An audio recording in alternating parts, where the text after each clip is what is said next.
How to fix Google Meet microphone problem on Android phone. Hello guys, in today's video I'm gonna show you how to fix Google Meet microphone error on Android phone. First, open settings and here scroll down until you find apps and then click apps again, and here type Meet and click on it, and once you're here now click for stop and then click storage.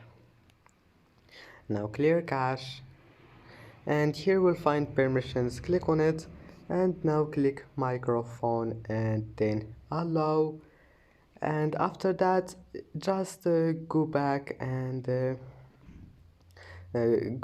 try again, and if that doesn't fix your problem, restart your phone and try again. And that's it for today's video. Don't forget like and see you in the next video.